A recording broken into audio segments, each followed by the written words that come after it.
Gemara over here, and the Gemara is dealing with a complicated, some complicated laws. There are two parts to the complications. One is, or two laws, I should say, that we're dealing with. One has to do with what's called pas haba b'kisnin, which is basically cake, and we are mentioning the laws about this, about cake. Everyone, we think that cake is really mezainos, and we think it's a automatic, easy law. Whenever we have a piece of cake, just recite a mezainos and you're all set. However, it's not so simple. Our cake might be considered bread, and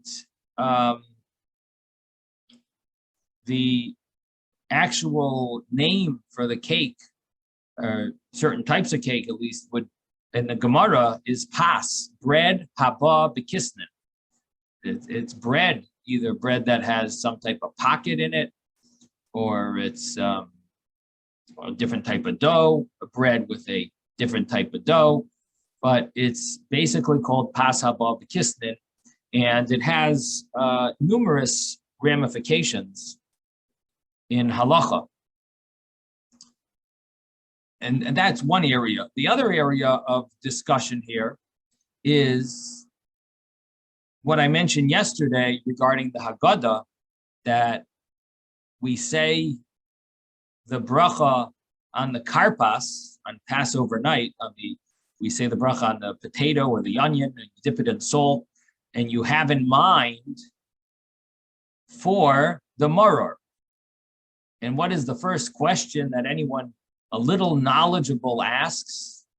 Why do I have to have in mind the bitter herbs if I'm eating them after I recite hamaitzi on the matzah? I'm going to have bitter herbs later. Why do I have to have in mind with my bracha of ha'adama? Why do I need to have in mind the bitter herbs? I need a bracha on bitter herbs during a meal? And how about during a Shabbos meal when I have chrein? Do I say a bracha on the horseradish when I eat horseradish with the gefilte fish during the meal? So why now do I need to recite a bracha on the bitter herbs? And I have in mind the bracha on the karpas, which is the potato or the celery or the parsley or a potato, different customs people have. But why do we have in mind for the maror when we're going to be eating the maror in a meal? And so that's the other area where our Gemara deals with, and that has to do with what does the hamaitzi really exempt and what doesn't it exempt. This also touches upon, do you recite a bracha on dessert? At your Shabbos meal, do you say a bracha when they bring out the dessert? Do you recite a bracha on ice cream when they're serving it as dessert? And as I mentioned yesterday, what happens if they bring melon in the beginning of the meal? Would you need to recite a bracha on it? So what is really included in the hamaitzi blessing, and what is included in the Berkas Hamazon at the end? What's included in the grace after meal as well? So that's what we're dealing with here. And as I mentioned, it's not a simple discussion, especially the Gemara itself has different opinions, and commentaries have different opinions. And we're going to try to go through some of it, and then hopefully we'll reorganize after try to reorganize our thoughts after the week break of you'll be learning Megillah, and then we'll hopefully put all the pieces into place. So we're on page 41b.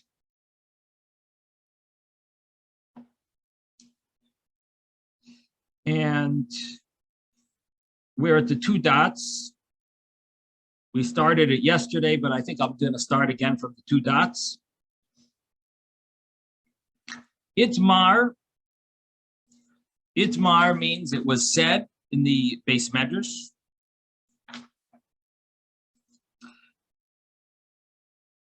Heviu lefnehen te'enim va'anavim. The two dots, where, what is it, like 12 lines from the top, maybe. Idmar heviu lefnehen te'enim va'anavim.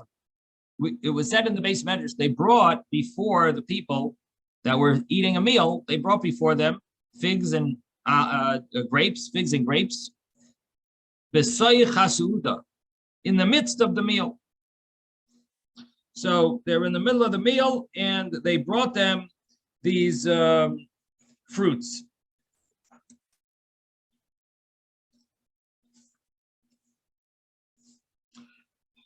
So Amar Rav Huna to unam bracha lefneim ve'intun bracha lacharem. So Rav Huna says they actually need a bracha. They need a bracha before, but not after.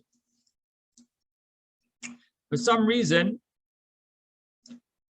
the hamaitzi bracha does not cover them, but the grace after meal bracha will cover them.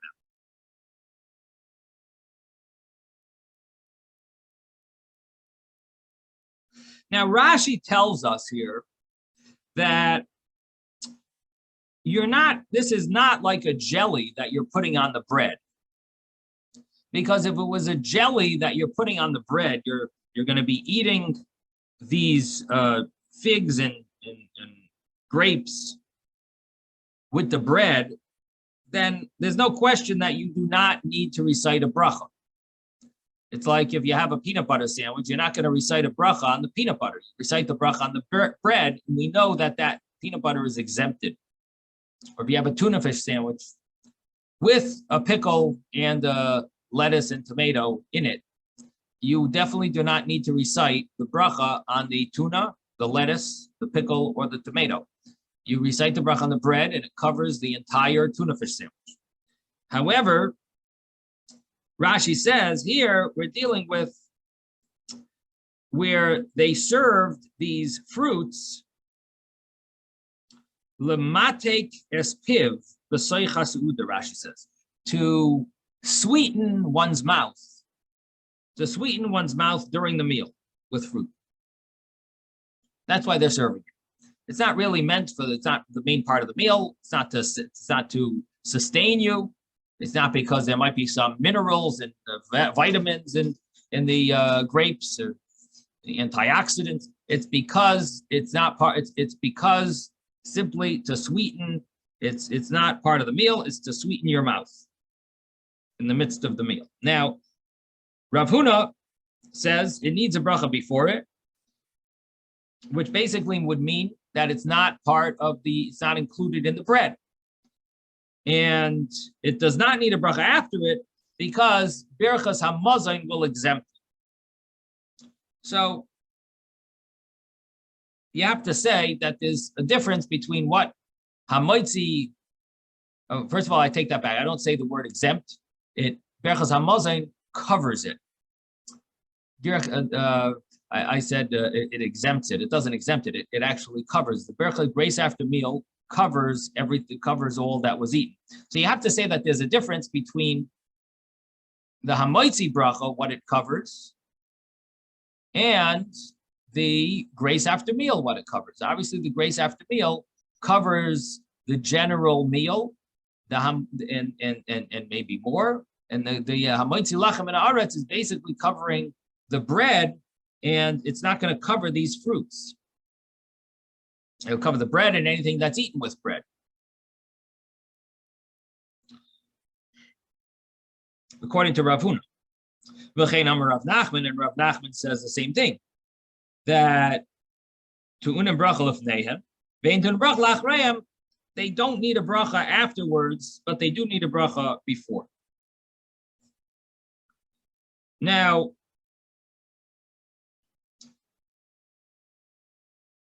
Rav Sheshas Amar. Now Rav Sheshas argues, and he says, "Tunam bracha ben lefneim ben lachreim." They need a bracha whether before or whether after. So Rav Sheshas now says that the grace after meal is also not going to really cover it because these are not eaten for the meal.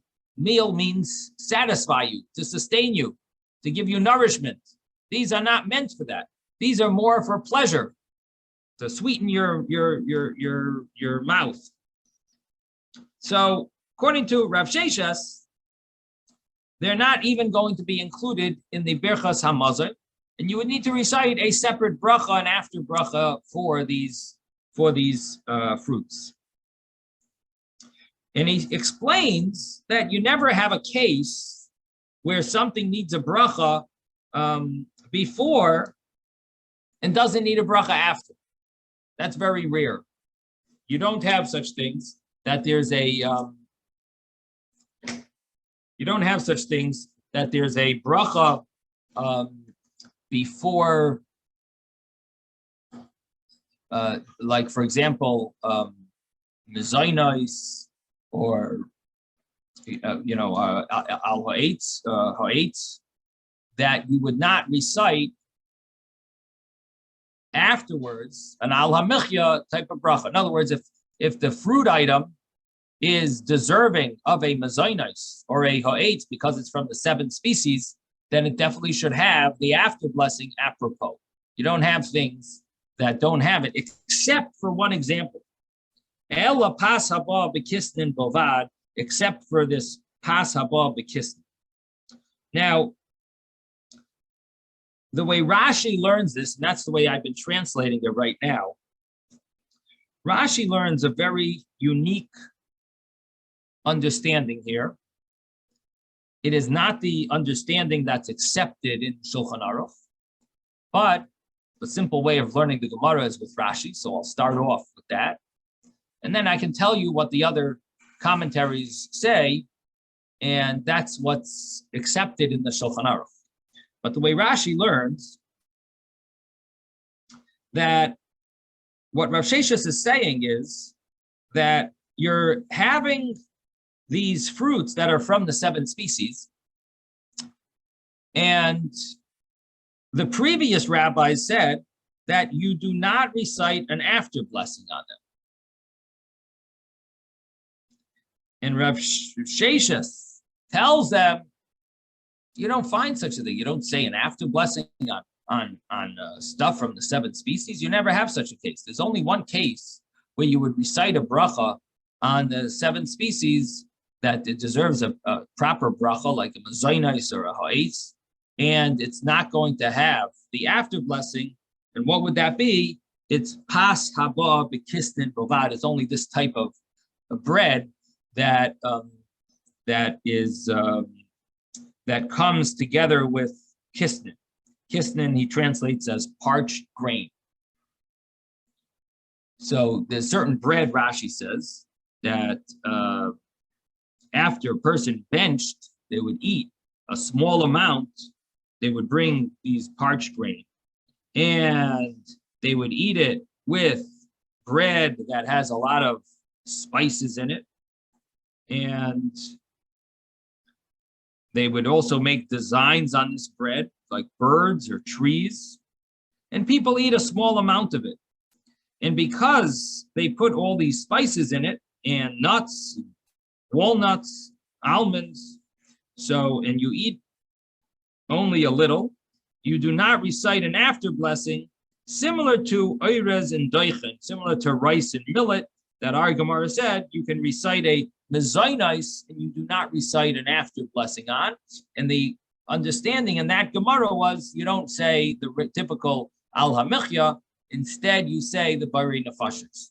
So when we say you don't say a bracha, generally means you don't say in these few scenarios where it mentions this term, it refers to you don't say an after blessing of the al hamichya, but you do say bari nefashos, the one sentence after blessing. Now, what Rashi is saying is that you're eating this pas haba b'kisnin. This is one example or one case where you have a bracha before it,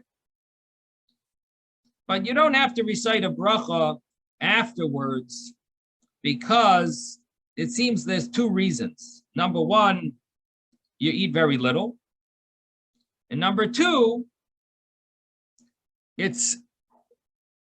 the after bracha seems, Rashi saying, is going to be barei nefashos, because you're eating very little of the bread, but you're eating a lot of maybe the walnuts and the almonds and the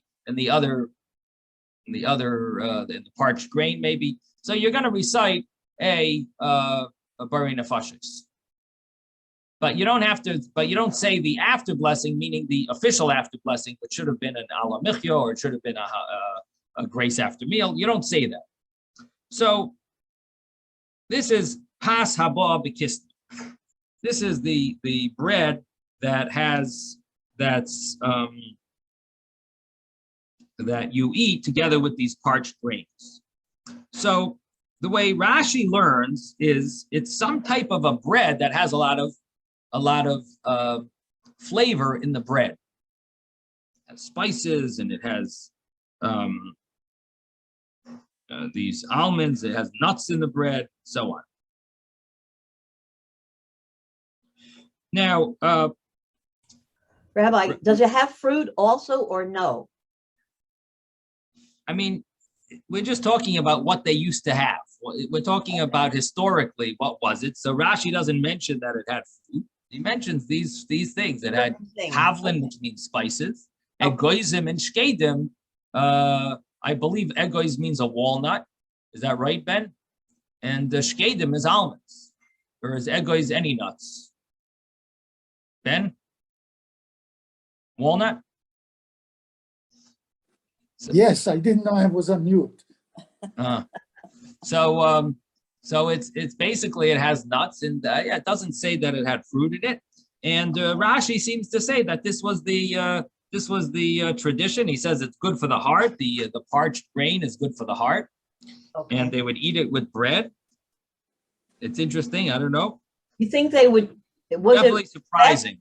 Was what is that? What is it? Wet? This stuff you're talking about with the nuts and the spices? Was it wet? Moist? It doesn't say. It doesn't seem that way. It definitely doesn't seem that way. No, okay. All right. You know? Okay. All right. So what it seems to say is this is some type of a bread that you would recite maybe a mezainis on, but you would not have to recite the al hamich. And this is the only type of a case like this. And therefore, Rav Shesha says, in all other cases, you would need to recite a bracha before and after. And this example is an example of a type of thing that is one case where you find you don't say an after blessing, the normal after blessing.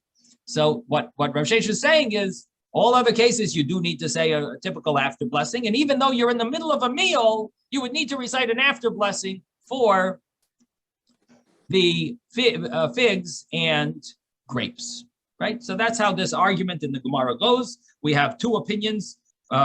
We have the opinion Rav Huna together with Rav Nachman that say you recite the beginning bracha on these figs and grapes, but you don't have to recite the after blessing. We have Rav Sheshes on the other side of the spectrum who says that you do need to say a bracha both before and after, because the only case where you don't say a bracha afterwards is pas haba b'kisni.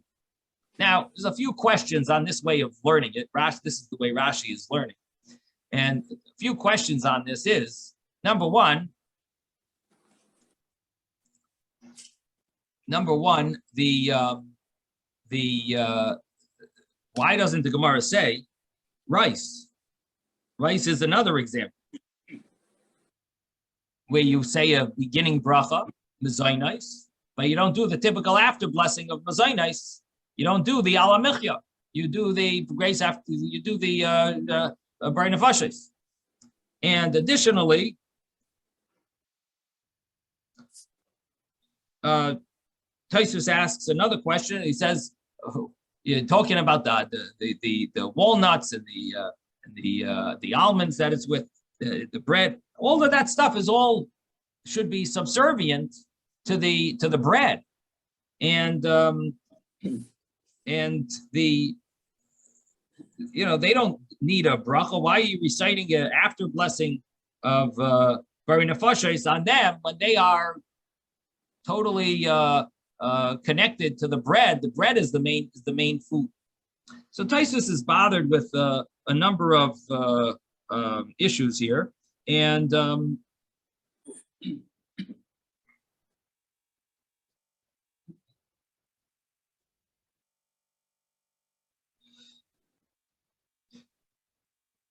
Taisus, it's also interesting. Taisus thinks that the after bracha should be ala michya, and it's interesting because Rashi said you only eat a small amount, but I don't know if Taisus didn't see that in Rashi. Maybe he had a different version, or Taisus still feels that the after bracha, it obviously was enough to recite an after blessing, even if you only ate a small amount, or together with the nuts, maybe. But somehow Taisus is bothered with that. He says, you need to recite an after blessing in ala michya. And Taisus therefore says that when we say that people would eat this bread, pas haba b'kisnin, Taisus says we're talking about that it's within a meal, not that after a meal people eat this, and after they say Berchos Hamazon, they eat this and they don't say an after blessing. No, we're talking about during a meal. You don't say an after blessing when you have this pas haba b'kisnin. That's what Rav Shesha says, that this is the one case where you eat something during a meal and you recite a beginning bracha, but you don't recite an after bracha. And he explains that the Berachas HaMazon is going to exempt, in this scenario, this pas haba b'kisnin, and exempt it. It's not exempt. It's going to cover it. The Berachas HaMazon is going to cover it, and it's a small amount, he says, and the Berachas HaMazon will cover it. But if you didn't eat a meal, like Rashi's case, then for sure you would need to recite a al hamichya, and that is why it doesn't mention the oirez and daichen. In other words, Taisus is saying, what about what I asked on Rashi? You can't ask it on me. Why doesn't it say it doesn't need an after blessing? The only case is pas haba b'kisnin. What about rice, where you say in a mezainis and you don't say a ala michya afterwards? Because we're talking about during a meal that you don't need to recite a bracha after, but you need to recite a bracha before. And rice, it would not fall into the category that during a meal you don't need to recite a bracha afterwards, but after a meal you would need to recite a bracha afterwards. That's not true with rice. With rice, whether you eat it during a meal or after a meal, you never need to recite the al hamichya bracha afterwards. So Taisus therefore says there's no question on me about the rice question. That's a question on Rashi, because Rashi says we're talking about after a meal. And Taisus says, I'm talking about that only during a meal, you don't need to recite an after blessing, but after a meal, you would need to recite an after blessing. Now, Taisus then concludes, he says, we don't follow Rav Sheshes, but rather we follow Rav Huna and Rav Nachman because they are the majority. So that's the first Taisus over here. And he tells us that this is dealing with a certain type of cake during a meal, and you will need to recite a bracha before, but not after. Yes, Ben. I wanted to say there's a little problem when you make an exception for one item at that time, because food evolves and there'll be new foods, and then you might have to make more exceptions. But who's going to decide that? What are you referring to? What exception? Oh, you're talking about Like, the case of pas haba here b'kisnin. they say the kisnin, only on kisnin, you have to say, you don't have to say a bracha. But I'm saying in the future, there is cakes with creams and things, and there's all kind of things that came afterwards. And then what do we do with those, Right. Well, the point here is not that the rabbis just decided that let's make an exception here. The point is people started eating this type of food, and the rabbis had to decide if this is included or not. It's not that they chose to make an exception. They explained that according to the law, this would fall into a category that's covered by the Berachos Hamazon. They're not making an exception here. They're just clarifying what the law is in this case. So what it seems as Pas Haba B'Kisnin is this case where you're, at least according to the majority of commentaries, besides for Rashi, you're eating this Pas Haba B'Kisnin during a meal, the end of a meal, and you do need to recite a beginning bracha, but you don't have to recite an after blessing. What it seems like is it's dessert. And for dessert, on the one hand, it's called bread, which means it does somehow fall slightly in the category of bread. On the other hand, it's not regular bread. It's a bread that you're eating for pleasure. So because you're eating it for pleasure, it's not exactly part of the meal. In other words, you're not eating it for sustenance. You're eating it solely for pleasure. And as Tosha says, you're only eating a little of it. So it's obviously you're pretty much satisfied. You're satisfied already, and you're eating it as a dessert. And it would need a bracha before, but it would not need a bracha afterwards because the Berachos Hamazon is going to cover it. It's included in the meal that the Berachos Hamazon does cover, but it wouldn't be included in the hamoitzi that you recited on the bread. Now, I mentioned yesterday that there are three opinions about Pas Haba B'Kisnin, and the Pas Haba B'Kisnin is either a certain type of dough that's mixed with majority other liquid and possibly sugar and other oil and apple juice or eggs, juices, and the minority of the liquid is water.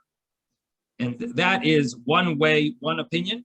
There is another opinion of Pas Haba B'Kisnin that it refers to something type that's of crumbly. bread that has a pocket in it for pleasuresome foods, either fruits or like a pie, where you have either fruits or chocolate, sugary stuff, whatever it is, that's like in a pocket. And that would be another opinion of what this Pas Haba B'Kisnin is. And I mentioned there is a third opinion, and that has to do with something either flaky or crunchy that Crumbly. What is that? Crumbly. Or It crumbly. crumbles. Okay. Crumbles. And that would be the Pas Haba B'Kisnin. And these are the different opinions, and they are brought in Shulchan Aruch. And we seem to rely and be lenient on the all three of them. And when I say we seem to be lenient on all three of them, is if someone wants to eat a piece of cake, what bracha do you make? You recite a mezainis. What do you mean? This is just a regular sponge cake. It doesn't have a pocket with chocolate inside. It doesn't have a pocket with fruit. It's not a pie. But the dough has majority other liquid than water. So I'm going to recite a mezainis. Then I come and say, well, I want a pretzel, or maybe I want some type of like a cheese.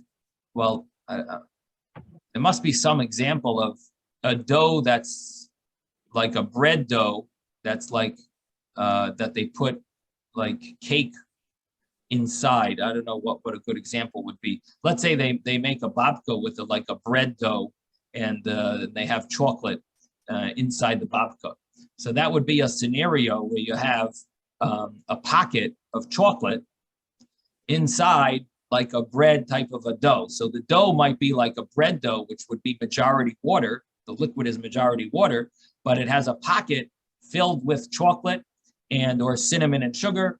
And it has, so that would be another option. What bracha would you recite on that? Now, in that case, I'm just giving an example where the babka was not made with a oily dough, was made more with a, maybe like a kukish cake. I don't know if the kukish cake, what the dough is, what the ingredients are, but if it's majority water and it's majority water, but it has pockets of sugar, chocolate or sugar and cinnamon or other things inside. So that would be a bracha would you recite? Mezainis. So I follow this view Mezainis, follow that view Mezainis, and then you have your pretzels, which also would be Mezainis. So we seem to be lenient on all of these. Now, what happens in a meal when they serve dessert? What bracha do you recite on dessert? They bring you brownie. Do you recite a bracha or not on the brownie? So Mezonot at the beginning, and then you rely on you rely on the grace after meal. The Brochos Hamazon covers you. So what it seems like is that Chia says you don't have to say anything.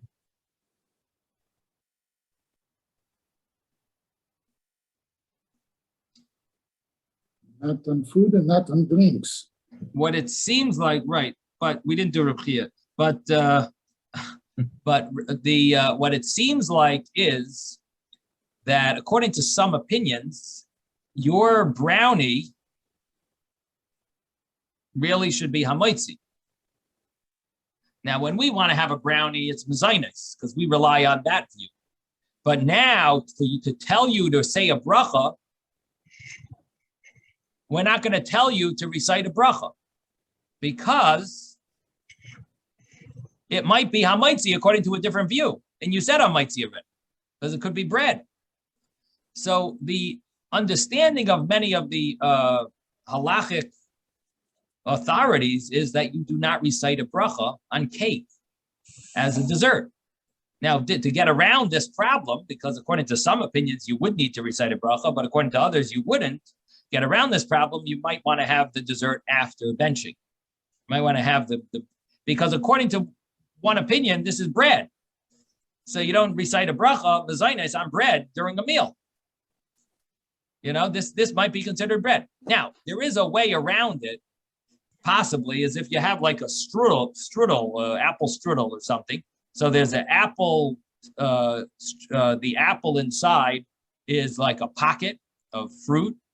And the dough of the apple strudel is probably made with majority oil or apple juice or eggs, and the minority is water. And then you have both of those views, and possibly the flaky dough might also be the third opinion. And there you would maybe have a scenario where everyone would agree that it's mezainis.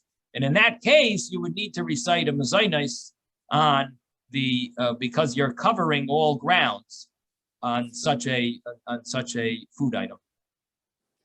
But otherwise, surprisingly, again, this is an eye opener because most people don't realize this, that the different opinions of what cake and what type of cake would really be the mezainis. That and the same thing applies. Really, what really changes and what people don't realize is something even more important, and that is that because this is a semi-bread, according to all opinions, either it's bread or it's a semi-bread. It's a quasi-bread. And because of that, if you eat a large amount of it, according to all opinions, you're going to need to recite a hamaitzi. So for all of those that indulge and don't know how to control themselves, and they eat like 2 danishes in a shot, they'll gobble down, or they like polishing off the cake in their house, because how could you have cake left over you know? So people who like to do that, they like to finish the entire cake, they might have to recite a hamaitzi. Because if you eat a large amount of it, it changes its category from, even if you initially was a mezainis, it becomes a meal because it has a term pas. It's considered, this is considered like a meal. And now that wouldn't apply if you have spaghetti. If you have spaghetti, a very large amount of spaghetti, that would never become hamaitzi. You could eat 10 pounds of spaghetti, gain 5 pounds on the spot, that you would not have to recite a hamaitzi. But if you ate maybe 2 danishes that are nice big New York danishes, you know, cheese danishes or chocolate danishes, you know, they make nice huge danishes nowadays for the somehow every bakery wants to win over their customers, so they make these huge danishes, and it definitely is getting close to reciting the grace after meal. Again, you have to measure them and find out. But I have this book here. I have this book, the Kezias book, which is a great book, and from my understanding, what this rabbi did was he painted all these food items with some type of paint that makes the food unable to absorb any liquid. And he stuck these food items into a cup of water or a bowl of water, and he used the displacement method to calculate the size of each of these food items. And he has, he tells you how many cookies would be a mezainis, which means a kazayas would be the size of an olive. So for example, he has a chocolate chip cookie here, this size, the exact size that's in his book. It's a small chocolate chip cookie. He says you would need 1 3/4 cookies, 23 grams of that size type of chocolate chip cookie. Now, if we look at danishes, he has 1/10 of a danish is an olive, is the size of an olive. That means that 1 danish is 10 olives. 1 danish would be 5 eggs, the size of 5 eggs. 2 danishes would be the size of 10 eggs. Now, when it comes to Shulchan Aruch, we're going to have to look at the measurement, but those people that like to, you know, polish off a coffee cake when their spouse isn't looking or something, you know, or no one's home, the coffee cake, this size piece, I don't know if you can see it here, but that size piece of coffee cake is the size of a kazayas. It was 4 inches, piece shown as half of a 4-inch by 1.5 inch by 1 inch slice. And it's a good size. And so, I'm sorry? It's a good size. Yeah. So it comes out that, you know, you have to be careful. Now, this really leads us to the question of pizza. There's many people who want to get, you know, they're in a rush and they don't like to bench. So they have a way of, we'll go to the pizza shop that makes what's called a mezainis pizza. And mezainis pizza means that they put the apple juice in the dough. And if you buy frozen kosher pizza, often they will tell you, is this made with water or made with apple juice? The reason they're doing that, why do they tell you made with real apple juice? Why does some of the pizzas say it? Kosher pizza says it on it. This is made with real apple juice. The reason they write that is because they're telling you this is called pas haba bekisnit. This falls into the category that's mezainis. So you may think, oh, I can have 4 slices of this pizza and I don't have any worries because it's mezainis. Well, it doesn't work that way, because if you eat too much of it, it will not be mezainis. And The amount, let's see where he has pizza over here. And it's- Rabbi, did you get that book online or in a bookstore? I got it many years ago, Oh, so I don't remember. Probably in a bookstore, but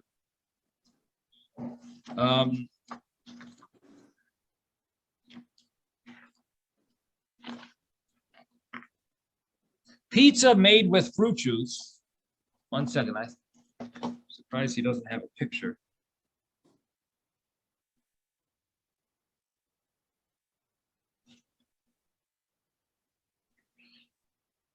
Hmm.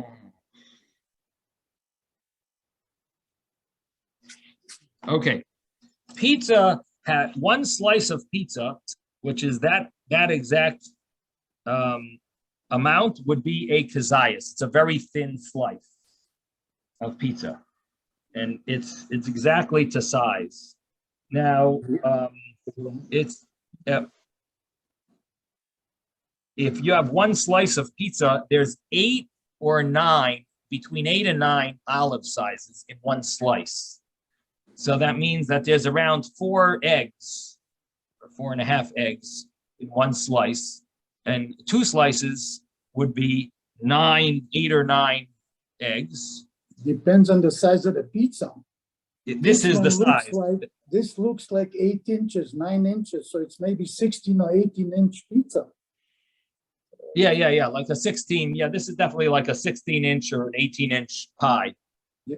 Now, we used to have a pizza shop here in North Miami Beach that wanted to win over customers. They would make a 26-inch pie. It was huge. When they gave you a slice, that slice was unbelievable. I mean, it almost took the whole table. You know, they gave you 2 plates with that one slice. Now, what comes out is that once you have 8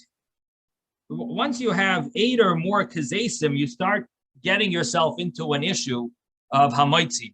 Were you satisfied? You know, it's not a simple situation, because it depends if you become satisfied at one point, or if the majority of people would be satisfied. That would be considered a meal for a majority of people, and we'll soon see it in the Gemara.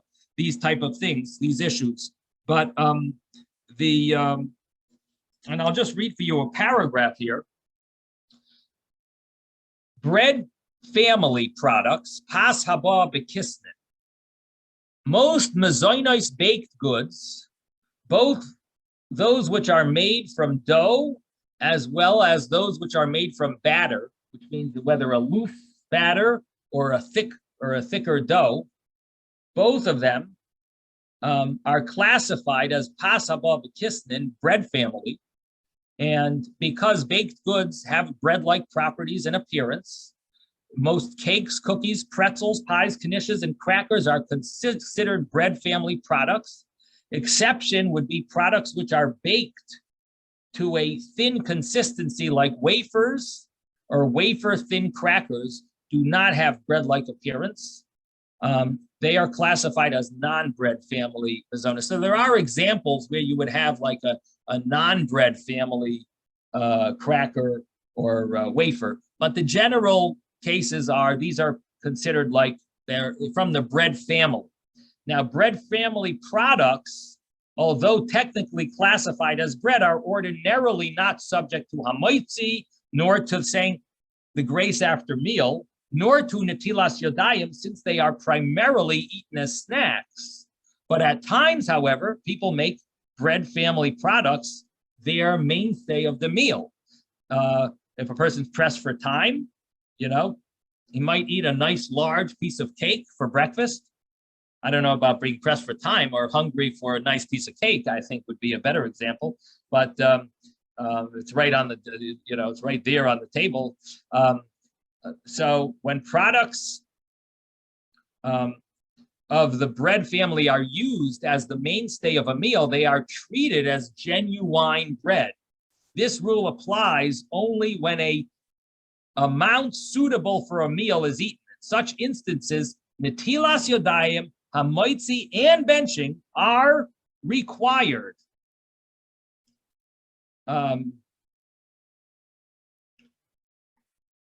Now, if you have this measurement, which is the measurement of a meal, it is treated as genuine bread. There is a difference of opinion among the authorities, the poskim, as to the minimum amount considered to be this meal. According to some, 4 eggs is sufficient amount of food for a minimal meal. They rule, therefore, that the measurement of a meal is equal to the volume of 4 eggs, which is the same as saying Shir Su'uda is equal to 8 olives. And other poskim are of the opinion that it's calculated according to the amount of food the average person eats for a regular meal. And that varies from country to country. Like British people eat less than Americans, and French people eat even less than the British, I think.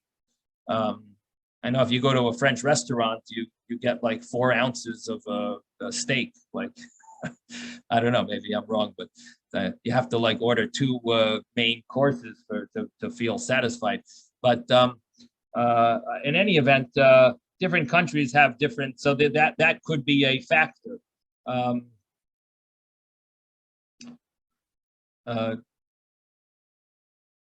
So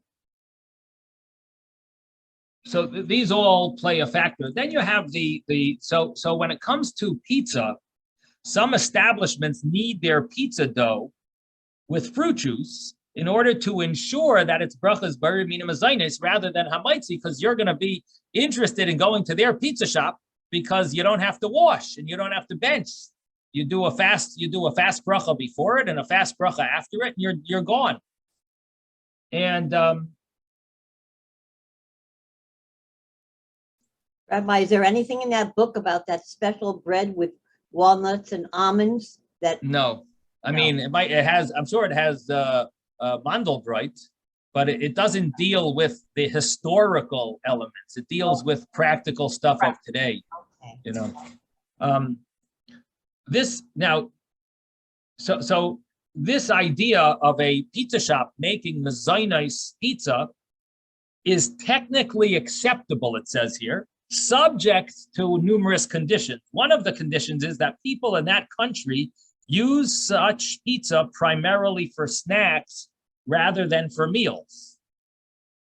And number 2, that the fruit juice used is not made from concentrate, because once you use fruit juice from concentrate, then you're adding water to the fruit juice, and then the water becomes the majority. And the third thing is that more juice than water is needed into the dough. So you need to make sure there's majority juice and it's not from concentrate juice, and that's the majority, and that the people in that country use such pizza primarily for snacks rather than for meal. Now, it should be noted that even for such pizza that's made with this dough that's has fruit juice in it, if one intends to eat a measurement of a meal, he must wash, make hamoitzi, and bench. And the bracha requirement of regular pizza not made with fruit juice can vary from country to country.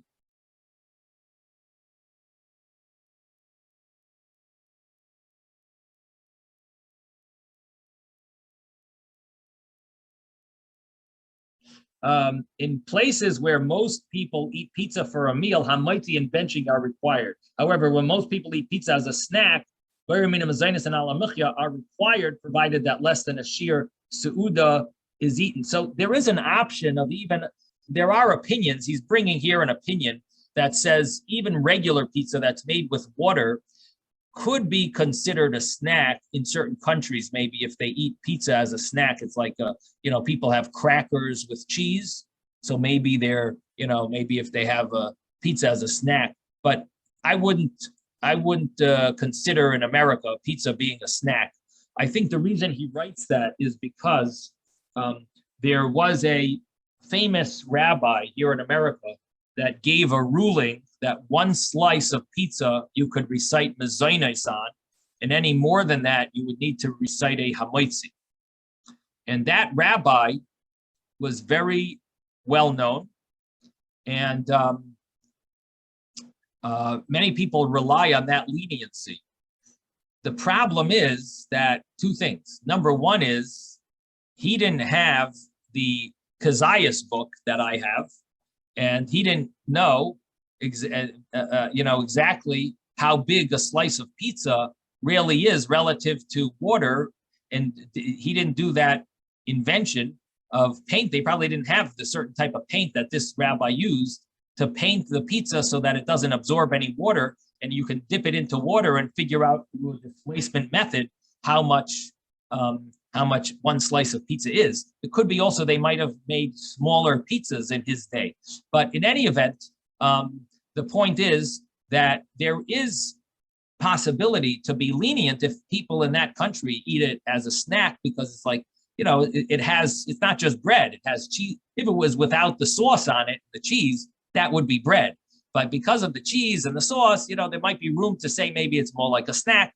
And there are such opinions that would say that you have room. There's room for discussion there.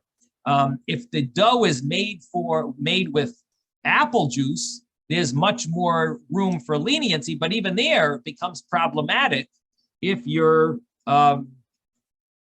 even there. It becomes problematic if the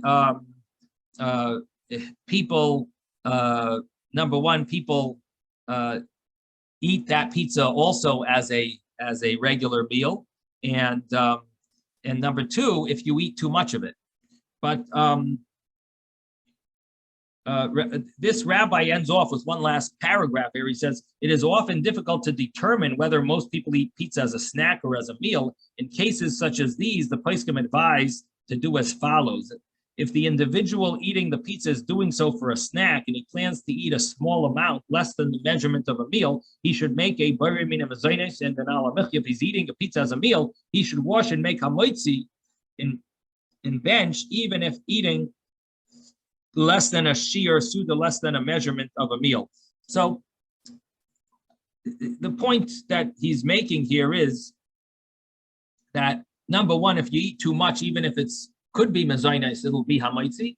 And number two, generally, if you're eating pizza as a meal, you can't rely on that lenient view. And it would seem that lenient opinion doesn't really apply anymore. That's what it seems like. I don't know people who really eat pizza as a snack anymore. It's not, it's especially when you get the big size pizzas. I mean, it's not much of a snack.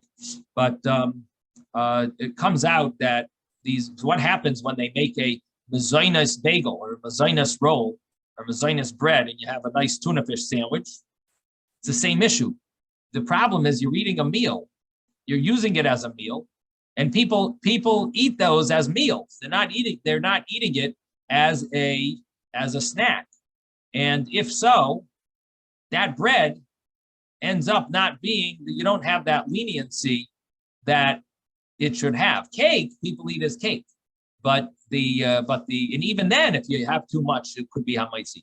Here, the problem is the mezainis rolls that we think are mezainis, is really questionable if they can be relied upon. Okay, now let's get back to the Gemara. So the Gemara mentioned these three views, and three views. I mean, it's two opinions, but it's three names. Rav Nachman and Rav Nachman and Rav Huna are one view, and Rav Sheshes was the other view. And then the Gemara says, Pliga de Rav Chia. This argues on Rav Chia. Dam Rav Chia pas peteres kol minei Michael, Yayin peter kol minei mashkim. And Reb Chia says that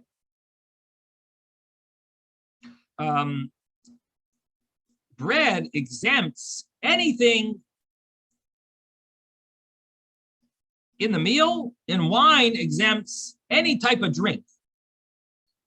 When you drink wine, it exempts any type of drink. Now, Taisvus speaks out over here that when we say wine exempts any type of drink, he means that if you recite the bracha on wine, even not during a meal, the wine covers all the drink. Doesn't exempt. Again, I keep using the word exempt. I have to use the word I mean, the truth is the Gemara's term sounds like the word exempt, poiter, which sounds like the translate. If I translate it literally, it actually means exempt, but it really means it covers. It covers all the other drinks. And here we're talking about the wine that one drinks outside of a meal. In other words, he's not eating a meal, just decided to have a cup of wine. And he's also going to have some orange juice. So the orange juice that he drinks is covered by the bracha of the wine. He's covered for the orange juice. And he doesn't need to recite a bracha in the beginning or in the end, because if you're going to recite a bracha at the end for the wine, that covers all fruits and it covers all drinks, I should say. Covers all drinks. Now, exempts you from all the other brachas. Say that again. Making a Bari Pri Hagofen then exempts you from having to make any other bracha on liquid. Correct. It covers your obligation, so you're now exempt from doing it. Correct. Okay. So so Tosfos spells out, he says, what happens if you don't have wine in a meal, but you have bread? Do you then need to recite a bracha on the liquid, on the drinks? No, because the bread also exempts all drinks except wine. But if you have wine outside of a meal, the wine will exempt the drinks. If you have a meal, then the hamaitzi, the bread, will cover all the drinks. So that's what Tosfos spells out. That we're talking about without a meal. Even without a meal, the wine will cover all the drinks.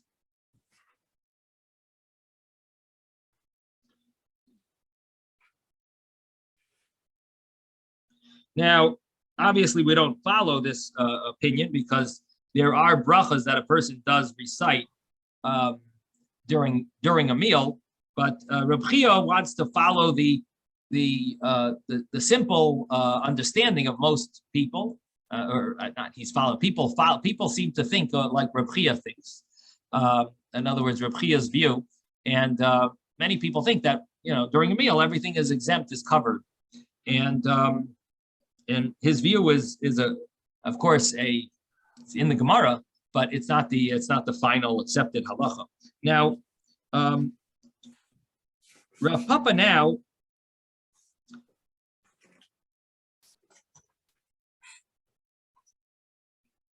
is going to tell us hilchasa, that what the halacha is.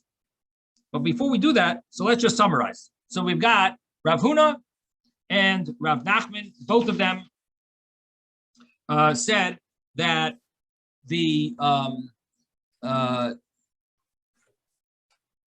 there would need to be a bracha before these these figs and grapes, when they came during the meal, but you don't need a bracha afterwards. Rav Shesha says, no, you would need a bracha before and after. And we have Rav Chia who says you don't need bracha before or after. So we got all three options here. Now, Amar Rav Papa said, Hilchasa, the halacha is, Dvarim haboyim machmas hasuuda, things that come because of a meal. And the way Rashi learns things that come to eat bread with, that you're going to be using as either condiments for the bread or dips, or they come as part of the bread meal for the bread. So, b'say chasuda, they come during the meal. Ein tonim bracha leilafneim v'leila achareim. They do not need a bracha before or after. If it's meant to be eaten with the bread, you don't need a bracha before or after. Now, the next case, shaloi machmas hasuda, if they're not meant to come and eat the bread with, but they are brought b'say chasuda during the meal to satisfy a person. They're coming during the meal. And Rashi gives examples.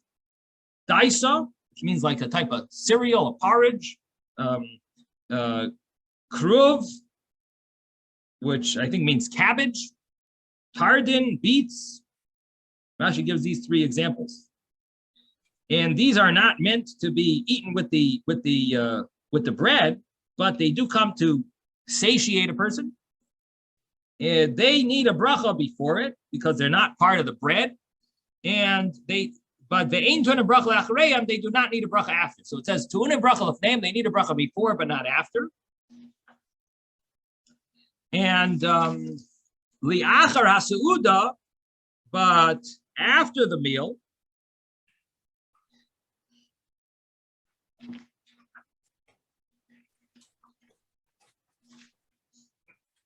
things that are that come after a meal, those like fruits, they need a bracha, tu'un bracha bein lefneim, bein lachareim.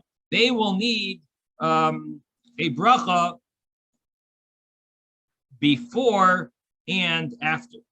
So who does this sound like? If you have these figs and grapes that came during a meal, but they come after a meal. They generally come after a meal. So things that normally come after a meal, they need a bracha before and after. So even though you brought them during the meal, doesn't matter. They are generally foods that come after a meal. And Rav Papa says that they would need a bracha before and after. It seems like he's following Rav Sheshas.